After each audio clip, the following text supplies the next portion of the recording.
Comenzamos la cuarta presentación sobre presiones capilares en los reservorios de hidrocarburos.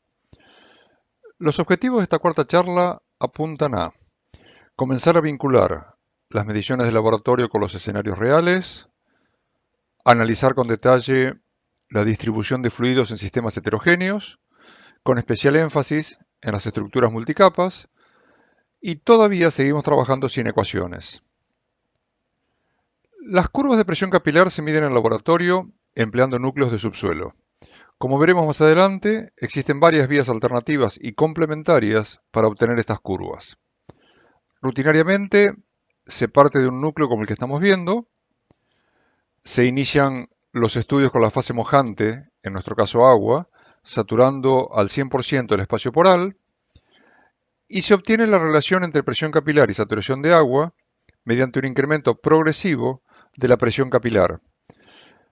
Para lograrlo, se aumenta la presión de la fase no mojante por sobre la presión de la fase mojante. Al final del ensayo, se obtiene un gráfico en el que se presenta la relación funcional entre presión capilar y saturación de agua.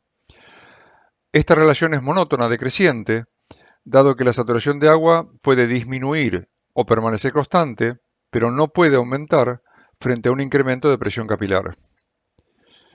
En la práctica, esta misma curva se adapta a la escala de reservorios, cambiando el eje de presiones por el equivalente a la altura respecto al nivel de agua libre, dado que, en condiciones estáticas, la diferencia de presiones entre las fases se origina en las alturas de las respectivas columnas hidrostáticas.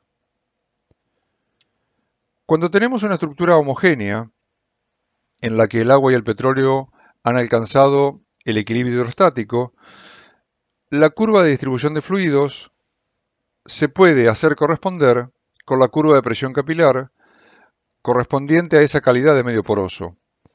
En este caso, una roca básicamente homogénea, con una permeabilidad de 1000 milidarcis, y se puede apreciar que, incluso con una roca muy permeable, si el espesor no es muy grande, en este caso 10 metros entre el nivel de agua libre y el tope de la estructura, la zona de transición capilar ocupa un espesor significativo. Pero si, con la misma calidad de roca, tenemos un espesor mayor, como estamos viendo 80 metros, resulta que prácticamente el 90% de la acumulación se encuentra en condiciones de agua irreductible. Y si ahora consideramos el mismo espesor, ocupado con diferentes calidades de roca, tal como lo que estamos viendo, que representa un esquema de bloques verticales con permeabilidades que disminuyen de 1000 a 1 milidarci, cada bloque tiene su propia distribución de fluidos con independencia de la presencia de los otros bloques. Podemos apreciar que, a medida que se degrada la calidad del medio poroso, la zona de transición se hace más y más importante, disminuyendo la acumulación de hidrocarburo almacenado en cada estructura. Estos bloques están comunicados capilarmente, lo que quiere decir que no existen sellos entre los bloques, de modo que comparten el mismo nivel de agua libre, aunque los contactos de fluidos son marcadamente diferentes. En este esquema se puede apreciar por qué, para establecer si dos o más acumulaciones de petróleo en el subsuelo tienen continuidad hidráulica, se deben comparar los niveles de agua libre y no los contactos agua-petróleo de los diferentes bloques. Los primeros, o sea, los niveles de agua libre, no son afectados por la calidad del medio poroso, pero los contactos sí son afectados. Más adelante analizaremos escenarios en los que el agua tiene continuidad hidráulica entre bloques distantes, pero la acumulación de petróleo no posee continuidad. Si en vez de bloques verticales, las mismas calidades de medio poroso están dispuestas en niveles superpuestos y totalizando el mismo espesor,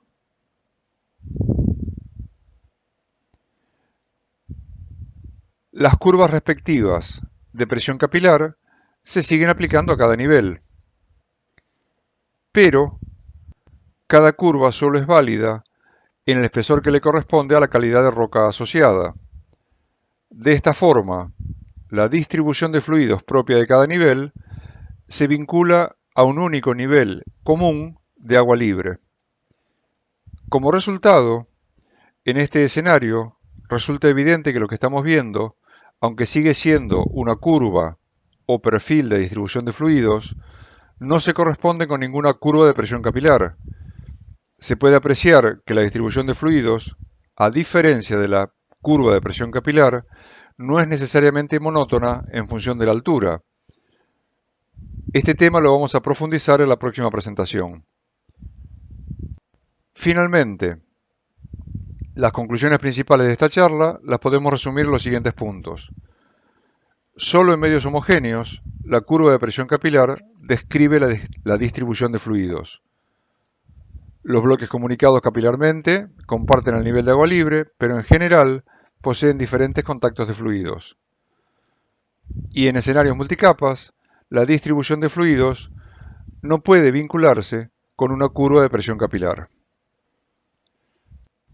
Los siguientes desarrollos incluyen un análisis sobre la posibilidad y utilidad de obtener promedios de curvas de presión capilar, un estudio sobre el impacto de la histéresis capilar sobre la distribución de fluidos que se encuentra en los escenarios reales y varios temas relacionados a la distribución de fluidos y su vinculación con las curvas de presión capilar.